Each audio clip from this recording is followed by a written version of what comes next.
Welcome everyone. In this video, we are in the Ultra Premier Classic, showcasing some more fun battles featuring Escavalier. Escavalier is such a strong pick for this current meta for the Ultra Premier Classic. And guys, it's been quite some time since I've used Escavalier in an Ultra League format, and I thought, what better time than now, guys? Escavalier has never been better in the Ultra Premier Classic, so I thought, let's give it a go here in these battles today. So, it's a very strong Pokemon. Obviously, it is a counter user, so it'll do fantastic for those Obstagoons. It does really well up against Walrein, of course, and also on this team, we've got Shadow Snorlax on the safe swap.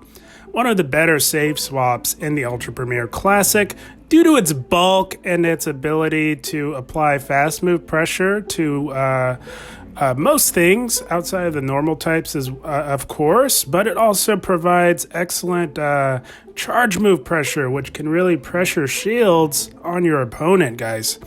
It's so bulky, and with that shadow bonus, it is just amazing, guys. You just do that much more damage with those licks, guys. Shadow Snorlax, definitely the way to go if you are going to run Snorlax. But if you don't have a Shadow, the normal version does just fine, as it will have much more bulk to really stay in there, hang in there, and terrorize those opponents with the ever so strong Body Slam spam. So Snorlax, fantastic safe swap for this team. And also on this team, we've got Swampert in the back, guys. Swampert, to close the game strong for us, gonna provide coverage for the fire types, which Escavalier wants nothing to do with, guys.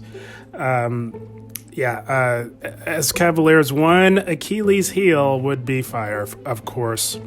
So what better answer to a fire type than a spammy, hard-hitting water type like Swampert, of course. So, very strong team, guys. This plays like a bit of a balanced team. We've got Snorlax for those Trevenant switch-ins. It's so satisfying, guys, when they switch in a Trevenant on you, knowing that you've got a Shadow Snorlax in the back to handle those pesky Trevenants. But without further ado, guys, let's get right into this first battle. Had a blast and already picking up a favorable lead in Obstagoon. If you're going to see Obstagoon, this is about where you want to see it, guys. It's going to be taking double super effective damage from our counters. They make a switch into a Kanto Muck. So here we go, guys. We've got the perfect answer for the poison types like Kanto Muck. Even more so because most Kanto Mucks are running Thunder Punch, and a Swampert, of course, resists that. And it can tank a Dark Pulse, as we saw there. So we're going to look to bait with a Hydro Cannon. They may want to try and flip switch, which is an impossible endeavor up against Swampert, of course, guys. So now we are going to go straight for this Earthquake. And if it does land, it will one-shot, just like it did there, guys. So we now have a shield advantage, and our Swampert is still relatively healthy. Gonna look to chip at the health on this Obstagoon with a hard-hitting Hydro Cannon. And, of course, they do let it go through. Obstagoon is very bulky, can tank a couple of Hydro Cannons, no problem, from Swampert. And I'm going to look to go for another one, and they do let it go, obviously recognizing it as dead weight, and they've got a Trevenant in the back.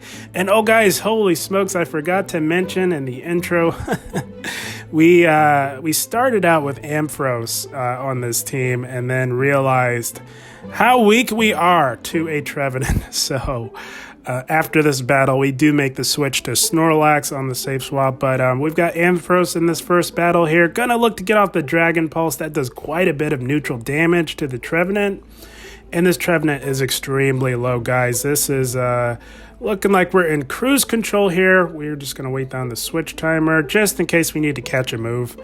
But we are up 2 shields, so we're looking pretty good here. Expecting this Trevenant to go right for the Shadow Ball. We do correctly shield up the Shadow Ball, and we're just going to keep farming, expecting them to try and combo play us with their Obstagoon. We don't have to shield anything from Obstagoon. Our shield priorities will definitely be going to Trevenant, as they will reach another move. We need back-to-back drill runs to take out this Trevenant. So we're going to shield up the double resisted Seed Bomb. It's quite all right, guys, because we just needed 2 counters to get to the back-to-back drill runs. This first one is going to be getting the shield, and this second one is going to be taking out the scary-looking haunted tree we know as Trevenant. And we say bye-bye to the Trevenant. And we say, good game. Well played to this battler. Starting off strong with Escavalier in the Ultra Premier Classic. Guys, if you like what you're seeing, do give the video a like, as you'd be providing a massive help to the channel. Alright, hopping into the next match, and I think right about here we also swapped out Megahorn for Aerial Ace, as I just found Aerial Ace much more useful in the lead. But we make a safe switch into our Snorlax, as we had a Swampert on the lead. And they meet us with an Obstagoon, so that's why we did that, guys. On those neutral leads, we'll go into Snorlax to try and draw out a fighter like Obstagoon. And with Obstagoon, you could play it a number of ways. You could just go straight for the back-to-back superpowers. One fully powered superpower, even from a Shadow Snorlax, still doesn't KO. So it doesn't quite matter if you bait or go for the back-to-back. Either way, even debuffed, the second one will still do quite a bit to the dark normal type Obstagoon. And they counter us down, so that's okay. We've got a little bit of farm on that we can get off of this Obstagoon here. Not going to shield anything. These moves don't hit terribly hard on our Escavalier, as they get the unnecessary boost, as they faint. You love to see it, guys. So they come back in with Swampert. We're actually going to tank this and look to sweep this game with our own Swampert. We're going to look to just chip at the health, get it into Hydro Cannon range with the drill run. I do imagine they let it go through, as they know that they can tank it, and that is beautiful. That's exactly what we wanted. They are now in Hydro Cannon range, and they've got a Snorlax of their own in the back. So guys, we're going to go straight for this Earthquake. We really want to chunk some health on this very bulky Snorlax here, and they do let it go through. That is amazing. So now we can, it's not quite in Hydro Cannon range, but that's okay, guys. This health range is much more manageable. We have to be very careful, guys. We have to preserve a shield for our own Swampert, as one Hydro Cannon would take us out. So we're going to look to go for this Hydro Cannon. We do grab that last shield. That is amazing. And we are now forced to shield, guys. So it's going to get a little tricky here now, having to give up a shield to this Snorlax. We are going to look to overfarm a little bit, just to be a little bit ahead on this opposing Swampert. And this Hydro Cannon will take out the Snorlax. We say bye-bye, Snorlax. And we throw our Escavalier in here. We probably didn't really need to do this, because I kind of lost track of their energy. But we wanted to force them to throw. And we do. And that's amazing. So they will never, ever outpace us to a Hydro Cannon, as we are just one mud shot off from our own Hydro Cannon. And this will be taking out the opposing Swampert. My goodness, Swampert closing the game strong. In the Ultra Premier Classic, you don't get much better. That's going to be a good game. Well played to this battler. Guys, I had a blast with Escavalier today in the Ultra Premier Classic, and you got Swampert closing the game strong as well. You don't get much better. Such a strong team for this current meta. And we are met with a Dragonite on the lead, so you would think that this lead would be much more dominant for Escavalier, but it's so squishy that the resisted Dragon Breaths and Dragon Claws really start to add up on the Escavalier. So we make a play into our Snorlax, and they meet us with a Wall Rain. So we're going to look to bait with a Body Slam. If they don't shield, it's fine, because we really want to chip away at the health on this Wall Rain. The goal is to flip switch with our Snorlax. We can tank a Icicle Spear, of course. That's not a big deal. So we are going to throw up a shield to try and flip switch advantage here. Thinking if we can get to a Body Slam and a Superpower, this Wall Rain will likely not want to go down on both shields. So we do get the shield there. And in my mind, I had already committed to 3 Body Slams. So I just went for the Body Slam, even though we had the Superpower. If we had gotten off that Superpower, it would have KO'd the Wall Rain. So a bit of a misplay there, but that's not a big deal, guys. We can come in and get ahead on energy with our Escavalier. Not as much farm. It's not completely ideal, but some farm is better than no farm for sure, guys. Now, I was thinking this Dragonite had farmed up quite a bit before switching out and ended up shielding a Dragon Claw, which is terrible because we can tank a Dragon Claw no problem. And this is just another Dragon Claw, so not sure what this Dragonite is doing, but they are still up a shield. So we're going to look to go for the Aerial Ace, and this is why I kind of switched to it. You do nice neutral damage on the flyers, and I mostly added it for Trevenant, guys, in the lead. But we do grab that last shield with it. That's amazing. So we're going to throw Swampert in here to try and take out this Dragonite. It's not quite in Hydro Cannon range. We will need 2 to take out this Dragonite, as it is resisted, but Swampert hits so darn hard, and Dragonite is on the bit of the squishier side in the Ultra League, so 1 is not going to be quite enough. We can live another Dragon Claw, no problem. That's the beauty of having optimal PvP IVs, and they make an aggressive play into their own Escavalier. So we're going to look to get off this big Hydro Cannon that does quite a bit to the opposing Escavalier before they can take us out. And this Escavalier only got 1 counter off of our Swampert. They are not going to outpace us to a Drill Run. We get to the Drill Run first. This is going to be more than enough to KO the Escavalier. Now we just have to counter down the Dragonite, and we do. Escavalier taking out the opposing Dragonite with resisted counters. My goodness, that's going to be a good game. Well played to this battler. Escavalier closing the game strong. You love to see it, guys. Holy smokes, I had a blast with Escavalier today.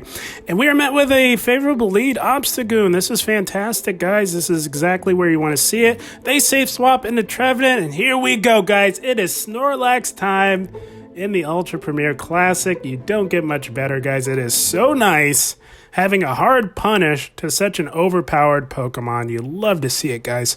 So with Trevenant on Shadow Snorlax, guys, you really can't get too comfortable with your fast move pressure. You can't get too greedy. You are going to have to throw a couple of body slams because these seed bombs really do start to add up. It's not like with a Gengar where you can just fully farm down, as the Trevenant can threaten with neutral damage with those seed bombs. So not as comfortable as the Gengar matchup, but still very much dominant for Snorlax. And we got quite a bit of energy off of that Trevenant, and they come back in with Obstagoon. So here we go, guys. We're going straight for this superpower, and oh my gosh, they let it go through. Snorlax going off on this team, nearly taking out 2 of their Pokemon. That is amazing. And they have a Shadow Swampert of their own in the back. So what we're going to do is look to either pressure the health or pressure a shield on this opposing Swampert. They do shield, so now, guys, that's what we wanted. It would have been nice if we got, chipped at the health, but we really wanted to grab that shield advantage for our own Swampert. We stayed in to force them to throw some energy at us. So now, guys, all we need is back-to-back Hydro Cannons, and we do have a shield advantage. The Swampert can do nothing, guys. We just need to get to these back-to-back Hydro Cannons. The first one will definitely get the shield from this opposing Swampert here. And they do shield, and the second one will be taking them out. All we have to do is just shield up this next Hydro Cannon. We don't even really have to, but gonna play it safe, guys. We're not gonna get too fancy here and try and one shield flex. This one's gonna take out the Swampert, and all they have left is that low health Obstagoon in the back, and they saw the writing on the wall. They conceded the match. That's gonna be a good game. Well played to this battler. Such a solid team for the Ultra Premier Classic. I love it, guys. And let's see what we got up next there. Crobat on the lead. Okay, not the best lead for us, guys, because we are taking neutral damage from these air slashes. So we're going to make a play into our Snorlax. And they meet us with a Machamp, non-Shadow Machamp. I like to play Machamp switch-ins. And just go for the superpower, guys. It's a lot better on the Shadow version, as the superpower obviously does more damage, and they don't, because they hit so much harder, they don't get this much farm off of you. So now, because it's a non-Shadow, they were able to get more farm, ironically, because they don't hit as hard. So now we have to tank a move. With the Shadow, that superpower does enough damage to where they won't get to a cross chop on your Escavalier. But that's okay, guys. We didn't in. We're putting all of our chips on Swampert, so we're just going to chip this Crobat with an Aerial Ace and then look to make a play into our Swampert. They're going to look to debuff our defense with a Poison Fang. It's not ideal, but they've got an Empoleon in the back, and this is terrible because now that they debuffed our defense, it's going to make it a lot easier for them to just farm right down. We are still even on shields. All they have to do is shield everything and just farm us right down. So not fun, not great. Very interesting team. I would love to see what they do with an Ampharos on the lead, because this team is ABA weak to an electric type like Ampharos, which happens to be everywhere. So a little frustrating losing to a team that doesn't quite make sense in terms of team comp and coverage, but I guess it was the perfect answer for our particular team comp. This Empoleon can easily just take us out with those hard-hitting waterfalls. We weren't quite able to overcome that one. That was a little rough. But yeah, so that's the team, guys. You can't quite win them all, right? No big deal. We had a blast today with Escavalier in the Ultra Premier Classic. It's been quite some time since I've used Escavalier. I think it's been a couple of seasons now, guys. And like I said, it's never been better, guys. It's got such a strong place in this meta. A lot of people are still running those Obstagoons. Escavalier does fantastic on the lead up against the Obstagoon leads. And it's just basically a nice neutral lead for just about everything. It's got such a diverse move pool that you can really mold Escavalier to really suit the needs of your team. And we did start out with Megahorn. I will always 9 times out of 10 recommend Megahorn, but for the way this particular meta is, I just was not finding Megahorn very useful on the lead. If you're utilizing Escavalier as a closer, I think Megahorn makes fantastic sense. As in the in-game scenarios, shields are usually down and you can really threaten with that hard-hitting Megahorn with stab. But on the lead, when shields are up, you get to the Aerial Ace a little bit faster, and I switched out Megahorn for Aerial Ace for the Trevenant leads. It makes it a little bit more manageable as you can threaten with super effective Aerial Aces. Although it is an absolutely terrible move, it's nice to be able to hit those Trevenants for super effective damage. And you get to it a lot faster than you would with a Megahorn. If you're building up 8 counters to get to a Megahorn, they're going to see it a mile away. They can easily just shield that up, and they outpace you to the Shadow Balls anyway. So I figured Aerial Ace would come in handy a little more for those Trevenant leads. But you're going to be swapping out on the fire types, of course. It's really the only lead you're going to hard swap out on into Snorlax, and you should have a good game from there. The super solid team. Guys, I had a blast.